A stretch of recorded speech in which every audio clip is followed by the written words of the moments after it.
En editar la configuración de botones, estándar. Configuración de joystick, estándar. Sensibilidad horizontal del joystick y vertical, 1.65 en los dos. Preajustes de control simplificados, no. Preajustes de bajo esfuerzo físico, no. Marcar con L1, no. Cambiar L1 por L2, no. Vibración de mando, no. Efecto de gatillo, no.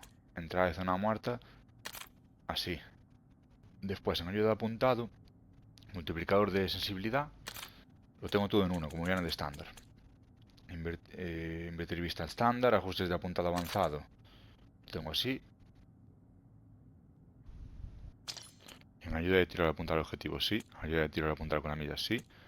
Comportamiento de funciones de movimiento, no. Y ajustes avanzados, los tengo así.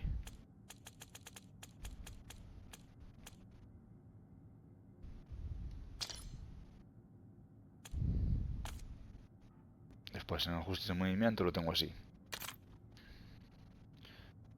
Sprintar, sprint táctico. Retroceso, el sprintar, 0. Sprintar de lado, sí. Sprintar hacia atrás, sí. Asistencia al saltar obstáculos, no. Asistencia al agacharse, no. Rotación de esquinas, no. Asistencia de salto en pared, no. Comportamiento de deslizarse, lanzarse al suelo, pulsa para deslizarse. Saltar obstáculos desde el aire automático, sí. Recuperación de sprint, sí. Deslizarse, mantiene el sprint, sí.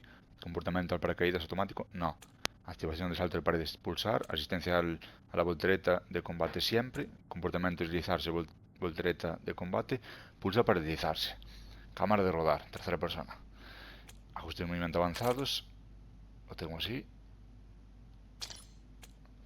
Y comportamiento del vehículo, lo tengo así. Después, en ajustes de combate, tengo apuntar con la mira, mantener. Comportamiento de la postura táctica, al cambiar. Activación de la postura táctica, apuntar con la mira, botón hacia abajo. Apoyar arma, apuntar con la mira, cuerpo a cuerpo. Activación de arma cuerpo a cuerpo, solo sprintar. Comportamiento de escudo humano, remate, dar prioridad al remate. Placas de blindaje, usar una. Activación de detonación C4, toda la vez. Equipamiento, mantener. Comportamiento de disparo manual, pulsar. Ajustes de combate avanzados, lo tengo así, todo.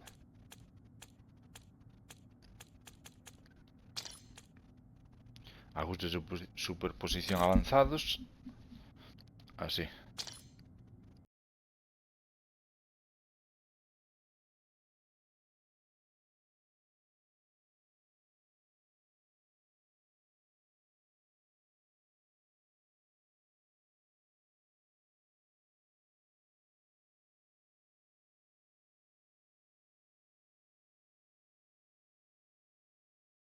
Y ya estaría. Chao, chao.